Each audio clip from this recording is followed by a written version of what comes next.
বলিউডের দৌলতে সমুদ্রের ধারে হানিমুন ডেস্টিনেশন মানেই আমাদের চোখের সামনে ভেসে ওঠে গোয়ার নাম। কিন্তু গোয়ার সৌন্দর্যকে সমানে সমানে টেক্কা দেবে কেরালার এমন একটা জায়গায় আজ আপনাদের নিয়ে যাব।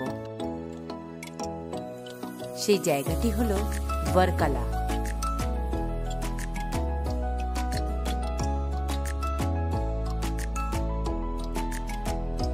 আলেপ্পির ব্যাক ওয়াটারে ফেরিতে ঘোরা এবং তারপর আলেপ্পি বিচ। গতকালের ভ্রমণ নামটা শেষ করে আমরা আজ সকালে ট্রেনে চেপে এসে পৌঁছেছি ভার্কালা।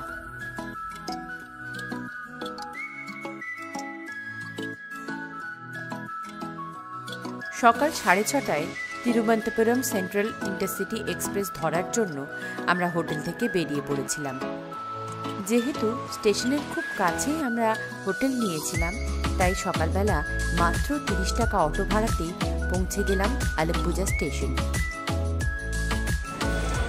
গুড মর্নিং, আমরা এখন আলেপ্পিতে আছি। আলেপ্পি থেকে আজকে আমরা যাচ্ছি ভার্কালা। তো ভার্কালা যাওয়ার জন্য অনেকগুলোই অপশন আছে, গাড়ি তো আছে, তার সাথে ট্রেন আছে, বাসও আছে। কিন্তু আমাদের যেটা সবথেকে সুবিধাজনক মনে হলো যে এই ট্রেনটা আজ এখন 6:30টায় টাইম, 6:30টার সময় এটা বেরিয়ে এটা 8:30টায় মোটামুটি ভার্কালা পৌঁছে যাওয়া। তাহলে আমাদের মোটামুটি সারা দিনটা পাবো। তো সেই জন্যই সকাল সকাল বেরিয়ে পড়েছি। এখনও ট্রেনটা আসেনি, মিনিট 5 লেট দেখাচ্ছে। তো এই হচ্ছে আলেপ্পুজা স্টেশন, এখানে আমরা এখন রয়েছি। ভার্কালা পৌঁছানোর জন্য ভার্কালা শিবগিরি স্টেশনে আমাদের নামতে হবে। ট্রেন একদম প্যাকড আপ, ভিড়। মানে আমাদের একই ব্যাপার, পশ্চিমবঙ্গে যেরকম সকালে ট্রেনগুলো প্রচুর ভিড় হয়, কলকাতা যাওয়া ট্রেনগুলোয় সেরকমই এখানে ভিড় আছে।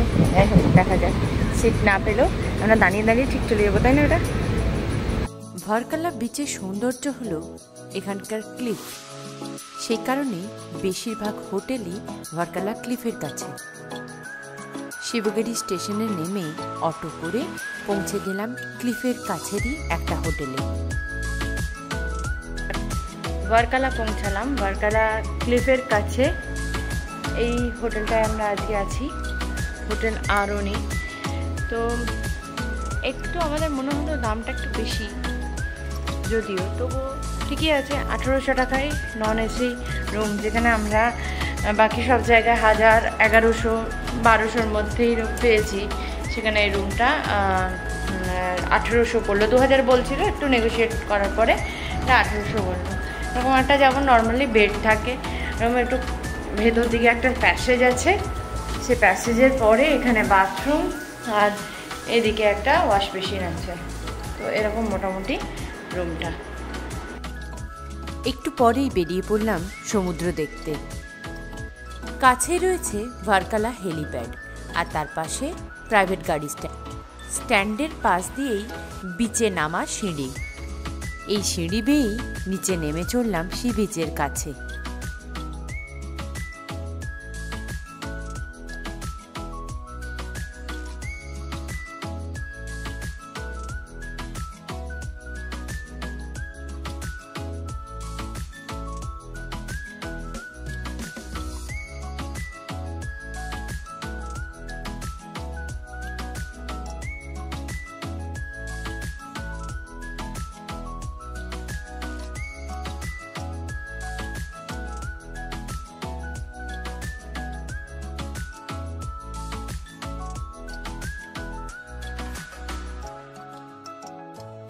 সি বিচও আছে, নারকেল গাছও আছে, আর আছে সেই আরব সাগর।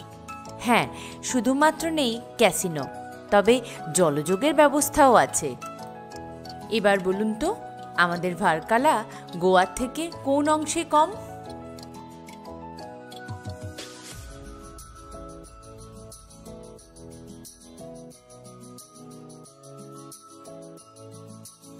প্রকৃতি মায়ের কোলে এসে সব মানুষই বাচ্চা হয়ে যায়।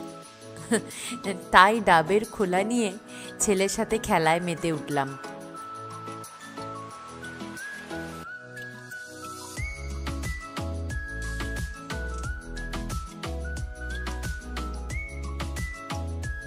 সমুদ্রের ধারে সময়ের হিসেব থাকে না, কখন যে ঘড়ির কাঁটা দুপুর 12টার ঘর পের করলো বুঝতেই পারিনি।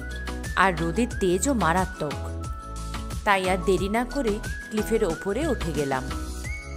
এখানে প্রচুর রেস্টুরেন্ট আর দোকানপাট রয়েছে।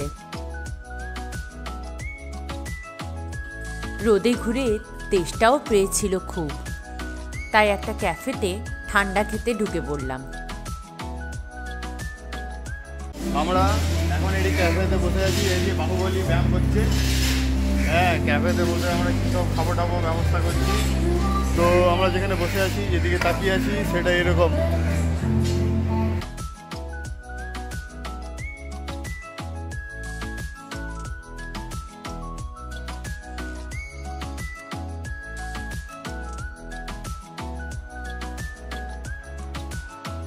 প্রচুর সামুদ্রিক মাছ বিক্রি হচ্ছে এখানে। আপনার পছন্দের মাছটি কিনে রেস্টুরেন্টে রান্না করে খাওয়ার ব্যবস্থাও আছে এখানে।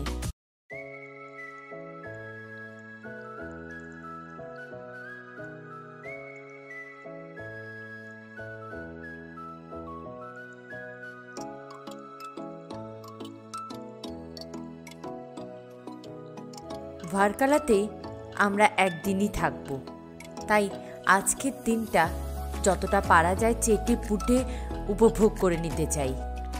তাই একটু রোদ পড়তে আবার বেরিয়ে পড়লাম।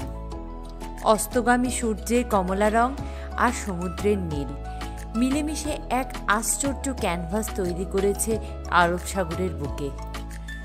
মনে হয় সময়টা যদি এখানেই থমকে যেত বেশ হতো।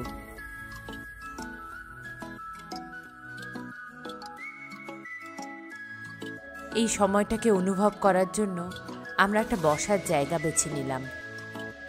এরকম ভাইবের ক্যাফে পুরো ভার্কালাতে প্রচুর রয়েছে। তবু বিদেশ ভিবুয়ে বাংলার মানুষ পরিচালিত ক্যাফে দেখলে সেখানেই ঢোকা হয়। এই ক্যাফেটির ম্যানেজার উত্তরবঙ্গের ওদলাবাড়ির একজন মানুষ, আর সমস্ত স্টাফেরাই দার্জিলিং এবং সিকিমের। আর আমাদের পাহাড়ের প্রতি কি অসম্ভব ভালোবাসা সে তো আপনারা জানেন। সন্ধ্যাবেলায় ঘুরতে ঘুরতে আমরা একটা ক্যাফেতে এসেছি। তো ক্যাফেটার জায়গাটা খুব সুন্দর, একদম সমুদ্রের ধারেই খুব সুন্দর দেখতে লাগছে। ক্যাফেটার ভাইব খুব সুন্দর, সাজানো গোছানো। এইমাত্র একটা এরকম ল্যাম্পও দিয়ে গেল। আর আমরা কফি নিয়ে দুটো বসেছি, এখানে আরেকজন জুস নিয়ে বসে। আমরা চিকেন পকোড়া এবং চিকেনের কেক অর্ডার দিয়েছি। অনেকক্ষণ দেওয়া হয়েছে, মুরগিটা মারা হয়নি। মুরগি মারবে, কাটবে, তারপর বানিয়ে নিয়ে আসবে, এই জন্য দেরি হচ্ছে। হ্যাঁ, এসেছে, মরেছে মুরগি। চলে এসছে আমাদের পকোড়া এসে গেছে। তো যেটা বলছিলাম, কফিটা নিয়ে আধ ঘন্টা ধরে বসে আছি। কফিটা খুব ভালোই বানিয়েছে, মোটামুটি খুব ভালো না হলেও যেন মোটামুটি ঠিকঠাকই আছে। এবারে দেখি চিকেন পকোড়াটা কেমন হয়। এখানকার প্রত্যেকটা রেস্টুরেন্টের এই একটা ব্যাপার কিন্তু আছে, অর্ডার করার পরেও এখানে খাবার দিতে কিন্তু বেশ দেরি হয়। তাই হাতে একটু বেশি সময় আর পেটে একটু কম খিদে নিয়েই এখানে এসে অর্ডার করা ভালো। সন্ধেটা ভার্কালা ক্লিফের ওপরের বিভিন্ন দোকান ঘুরেই কেটে গেল। আমাদের যে রিসর্টটি ক্লিফের একটু ভেতর দিকে, একেবারে ক্লিফের ওপরেও অনেক রিসর্ট আছে যেগুলোর দাম একটু বেশি। সমুদ্রের ওপর দূরে ট্রলারের আলো দেখতে দেখতে ডিনার করতে এলাম। এই রেস্টুরেন্টটির নাম বুদ্ধা পার্ক। এখানে দার্জিলিংয়ের গ্লেনারিসের মতনই লাইভ কনসার্টের ব্যবস্থা থাকে প্রত্যেক দিন, সঙ্গে বারও আছে। খাবারের কোয়ালিটি এবং কোয়ান্টিটি যথেষ্ট ভালো, কিন্তু দাম একটু বেশির দিকে।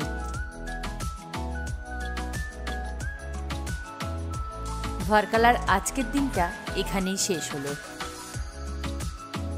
আগামীকাল আমরা যাব কোভালাম। কেরালার রাজধানী তিরুবনন্তপুরমের সবথেকে কাছের বিখ্যাত বিচ হলো কোভালাম। সেই গল্প থাকবে আগামী পর্বে। সকলে ভালো থাকবেন, সুস্থ থাকবেন। ভিডিওটি কেমন লাগলো জানাতে ভুলবেন না যেন। আর আমার চ্যানেলটি সাবস্ক্রাইব করে পাশে থাকার জন্য অনেক ধন্যবাদ।